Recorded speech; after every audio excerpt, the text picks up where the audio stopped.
Hello and welcome to Palace Intrigue. I am your host, Mark Francis. As the royal family gathers for Christmas, a former palace staffer told people it will be hard as the Queen was all they knew, like most of Britain. And a former member of the Queen's staff added, the first year is most difficult as it is always the first of everything that you notice. Vanity Fair reports it's expected that the King's siblings, Princess Anne, Prince Edward, Prince Andrew and their families, will all visit the home for Christmas, as will Prince William, his wife, Princess Kate and their 3 young children. King Charles will also deliver his first Christmas broadcast, a holiday tradition during which he is expected to reflect on the death of his mother, and the former palace staffer confirmed that this year's speech is sure to resonate with a lot of people who have lost loved ones this year. The family will also keep up a few other holiday traditions started by the Queen, including exchanging gag gifts on Christmas Eve and walking to the local church on Christmas morning.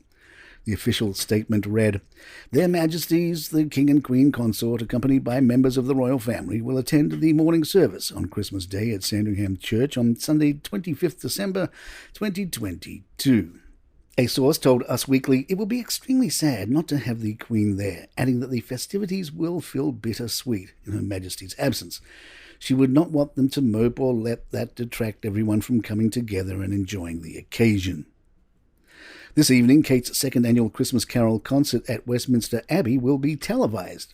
A message inside the programme for Royal Carols Together at Christmas read, This carol service is dedicated to Her Majesty Queen Elizabeth II and to all those who are sadly no longer with us. Her late Majesty's strongly held values of duty, compassion and faith have guided the creation of this service. People has a sneak peek of what to expect. As the service began, a film played highlighting how the late Queen was at the heart of Christmas Day for so many people, and Prince William read part of his late grandmother's Christmas broadcast from 2012. The Prince and Princess of Wales Twitter account posted festive photos of Paddington Bear ornaments in a tree. Queen Elizabeth became closely associated with Paddington Bear after appearing in a hilarious skit with a beloved character that aired during her Platinum Jubilee celebrations in June. When she died, over 1,000 Paddingtons and teddy bears were left by the public outside her royal residences.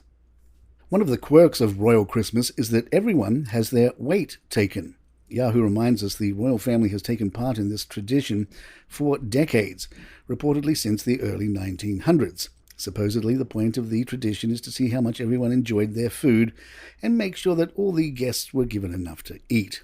The idea being that if they had been well fed, they'd have put a couple of pounds on.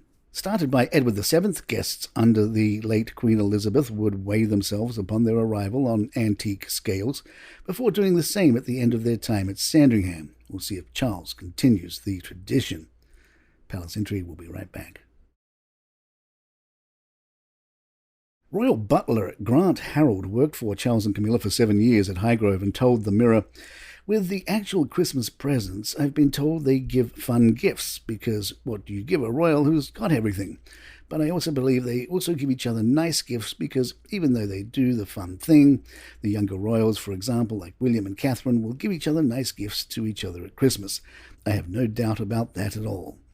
I also like to think that on Christmas Day, the kids will have Father Christmas come and they will get traditional presents under the tree. I think that's probably when you will find that's when the serious presents will be given to each other. And I do think they give serious things, but unfortunately I don't know what unless we maybe see Catherine wearing some new jewellery or something like that.